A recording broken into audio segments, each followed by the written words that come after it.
Hello and welcome to ETCIO TV. I'm Sneha Jha, editor of ETCIO, and with me today is Sudhir Tiwari, Global Head of Digital Engineering Center at Thoughtworks. Sudhir, thank you for joining us on the backdrop of Thoughtworks Digital Leaders Forum. High pressure. So We are living in a world where technology and digital are embedded into our lifestyles. So, technology buzzwords buzz the loudest today. When we're talking about these technology buzzwords, business leaders today struggle to separate the noise from signals. So, what is ThoughtWorks doing to help them cut through the noise and arrive at technology solutions and engineering investments that drive measurable business impact? great question. I think all of us are suffering through this, deluge of, new buzzwords which keep falling, I think, all the time. So, and I think each of us in ThoughtWorks, we have different ways in which we cope up with this. Like I personally would spend a lot of time on X or Twitter, look at a lot of podcasts, just trying to figure out what's happening, what is the new tech, what is the kind of impact it could really have, I think, around business. I then also spend a lot of time I live in Bangalore with the local VC community because they generally are toying with the latest ideas, trying to figure out the right business ideas where this technology sort of can be applied on. And then you get a lot of input when you are talking to your customers. So the whole idea is you're looking for a business problem or an idea, and then you're looking at technology and see how both of them sort of can be merged. I think within ThoughtWorks, we've got a thriving tech community, which is also playing around with the latest technologies. We have something called the Tech Radar, which we put out every quarter, which is really based on the practitioners' experience on, what's good, what have they learned uh, by applying this technology on projects. And then we would give guidance to the markets, which tech they should pick up, which tech should they ignore. So that's at a practitioner level, but we translate the same into a future-looking set of artifacts, which will really talk about the impact which technology can have as we move forward. So it's not an easy way of distilling this out, but I think the trick is keeping an overall eye of what's happening, keeping yourself informed, and then obviously working with clients and see which problems it can solve. So, if technology is the engine, then talent is the landing gear. But it's often a challenge to create a high performance team across geographies. So, how do you deal with this challenge and how do you ensure that you have the best of talent, the finest minds in digital, data, and AI, which also delivers quality engineering outcomes and also has a proper delivery performance? Yeah. So I think from our early days, we've been around for, I think, since 95. So uh, it's more than 30 years, I think, as a company. I think one thing we did, and we are spread over 19 different countries and geographies. But the one great thing is, if you walk into any ThoughtWorks office, you'll know it's a ThoughtWorks office. And a developer or a tester or an analyst, they could just walk in and join any team. And I think the way we actually work, the way we deliver, you'll find a lot of consistency, I think, around that. Now, the reason we've been able to build and sustain this over the years is in our early days, whenever we launched a new office, new country, we just made sure there was a lot of cross pollination. So we had people coming in, like when ThoughtWorks India started, we had folks from the US who actually came in and were part of the seed team who sort of helped, I think, build the culture, hire the right people. And we've sort of managed that into every new location and office which we've gone through. So that's on the starting. So we almost seeded all our offices that way. So we ended up with a strong DNA and a strong base. Then how do you sustain that over a period of time? So uh, we have a number of programs which formally sort of handles this. So we call something called ThoughtWorks University, which all the grads, wherever we hire them globally, they all will come to Pune, our Pune office, where we run a 4-week program where they sort of get trained into the ThoughtWorks ways of thinking and the ThoughtWorks ways of doing things. And then they actually go back to their regions and I think we're running batch 97 right now. So then we'll see batch 100 coming up in the early next year. But there are very strong connections which have been formed with all of these folks. So they keep exchanging thoughts and ideas in terms of what's happening. Apart from that, we have, I think, a lot of our projects happen across different countries right now. So it's not that we are just delivering from one particular center. And that again gets a lot of interaction, which is going. We work very closely with our clients also. So our clients would visit our offices and there's a healthy interaction there. But this also ensures, I think, a lot of consistency and then holding each other up in terms of what we would expect, the kind of standards we want to set. And then internally, we do a lot of our events.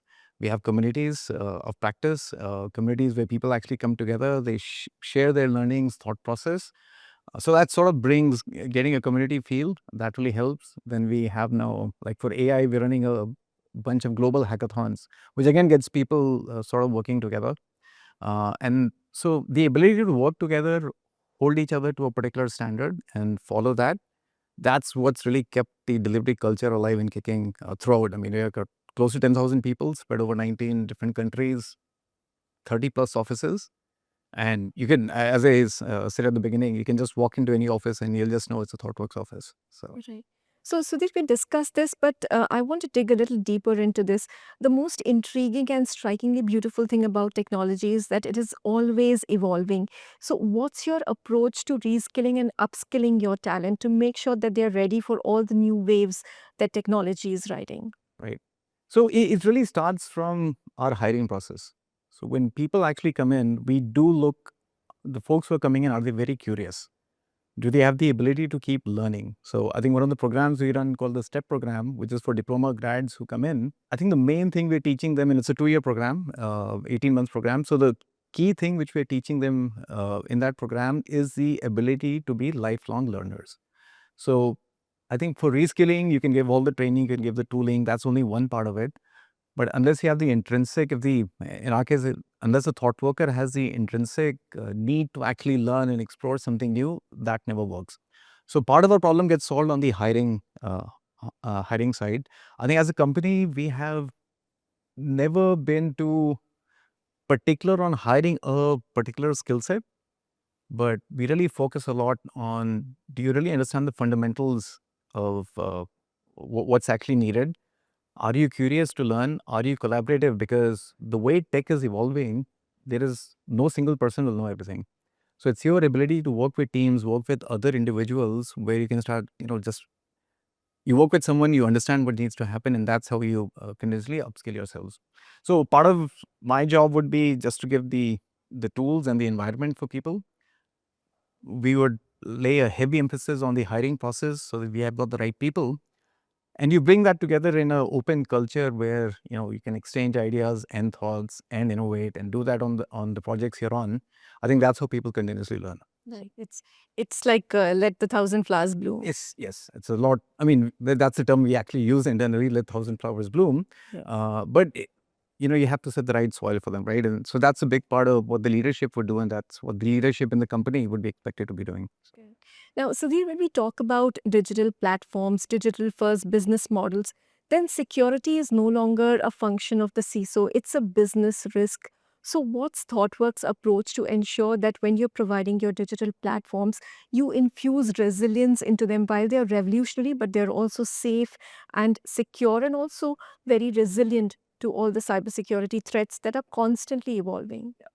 So again, I would say a lot of this goes back to the roots of ThoughtWorks, right? I think very in our very early days, and we have some of the original writers of the Agile Manifesto, like Martin in the company. I think they realized building software is one, but are you building the right software which business needs was a big challenge. And I think the way software was built maybe 20 years back or 25 years back, that was a massive challenge. I think the whole process which we had borrowed was from the industrial or from the way hardware was manufactured, get the spec right and make sure it's right, and then you actually build the software on the back of it. And I think there are a lot of issues and challenges which came with that particular approach. So very early within the organization, this whole notion, and that's where Agile came out, how quickly can you keep giving feedback? That became one of the cornerstones. But the thing was things which are tough and things which may give you a surprise when stuff is put in production, how quickly can you anticipate and do it much earlier in the cycle? So our notion on a lot of these things was, instead of building gates, just build the guardrails. So a lot of that stuff is infused as you go in, as you're building the systems. And that's something which we've carried forward right to the current era. So I like to classify it as the IT era, digital, and the AI era. And I think these set of practices have remained common across all these big changes which have happened. So testing as an example, I think we've just pioneered the whole notion of, we've got tools like Selenium and Sahi and the others which have come out from ThoughtWorks. But our view was, if you want to keep changing software, you have to give a safety net for that. testing is important. So, if you feel free to break something, but then, there's a test harness which will actually catch it. So we just revolutionized the way testing used to happen on the back of open source. Woodward. I think security was again something which we did not want to leave right at the end, but then we would get when developers are actually building stuff, then are they really taking into account that is the code secure? And those are things we would want to build from day one. So we use a term called shift left, that anything which you really found extremely tough later, just keep doing it till that whole process becomes easy. So that's been the foundation. We're carrying that forward even into the agile era of software development. But that really has been the cornerstone of why we're able to build, I think, a lot of resilient systems. And the thing is, the kind of projects clients come to us, they are generally hard. They are, you know, ideas which our clients are betting, I think, their future on. So we have to have the ability to take risks and innovate. But then, as you said, it has to be in a secure environment, and the software itself which is coming out needs to be secure as, I think, one of the key parameters. That's perfect segue into my last question. So I can see that ThoughtWorks is very committed and passionate to brilliant engineering practices. But what are some of those emerging technologies and also the engineering paradigms that you're excited about, and why? I think right now AI is clearly uh, has the maximum impact, I think, across the industry, and that's something which I think all of us are extremely excited about. Uh, and there are multiple reasons. I think AI, in a way, is a lever. It's a level resetter for every organization and for every individual. It's In a like way, it's democratized innovation, a democratized force innovation. multiplier for enterprises of all sizes and stature. Absolutely. And today, almost everyone has access to the best tooling available globally. So it's almost everyone is at the starting line again. Every business is at the starting line. Every developer is at a starting line. So whether you're a grad or you spent 15, 20 years in the industry, it doesn't matter, because there's just a new paradigm and a new set of tools which are actually out there. So it gives massive opportunity to everyone to sort of innovate and do things differently. So the way we look at AI right now is, in the realm of software, two key things are changing. So number one is how we build software. That's changing rapidly with all the new tooling which is out there, and just the power which this tooling actually gives. That just allows someone to be much faster or actually build applications you may not have thought of were possible, because you might have thought this will take 10 years to build, and now it actually possibly could be built in 10 months. I Yeah, think the innovation cycles are shrinking. innovation cycles are shrinking. So that's one big thing. But the bigger thing is, with again the kind of AI tech which is available, it can force a business to really rethink of their business models. What are the new products which they can actually put out there? So it's impacting obviously on the tech side, but it has a massive impact on the business side also. So if the digital era got us things like a Netflix or an Uber, I think the Netflix and Ubers of the AI era still need to actually come out. So a lot of that stuff will change. So that's very exciting, right? It's just open for almost everyone. So that's the thing which all of us are looking forward to. Anything else that you see in terms of disruptive technology trends? I think there are others which go up and down, right? So blockchain has been one of them. I think 4 or 5 years back, that seemed to be stuff which would change everything. It sort of went down. There are It's flavors now, of the season, and there is AI, which is flavor of all seasons. yes, and AI is just almost everywhere. In itself, it will actually power, I think, a lot of different changes in industries. At the same time, creates a lot of fears. Will there be job losses, or can AI be weaponized in a negative way? So I think all those fears are there. But I think there are technologies like blockchain, the whole stuff around crypto, which is, I think, sort of gaining traction again right now. But it's a blockchain application, which now there are a lot of thoughts and ideas which are coming up in different fields. So how can this be used in the pharma industry, or like in India, can a blockchain kind of thing be used for land records? Or so there are a lot of different use cases or ideas. The price of using it is going down. The expertise of how that needs to be used is sort of going up. So I would say that would be an interesting area. I also feel. In the last 10 years, a lot of the software has been really focused on the consumer side of things, the consumer software. Uh, I think we slowly see the shift happening into uh, the merger of hardware and software, like robotics may come up actually in a big way. So that's another very interesting side, which is still in its very early days. But that's an area I would keep an eye on. So a lot of stuff happening on the industrial software space. So Right. Thank you so much, Sudhir. It's been absolutely wonderful talking to you. Thank you for sharing your insights with us. Thank you. I hope you enjoyed this conversation with Sudhir Tiwari as much as I did. Thank you for watching.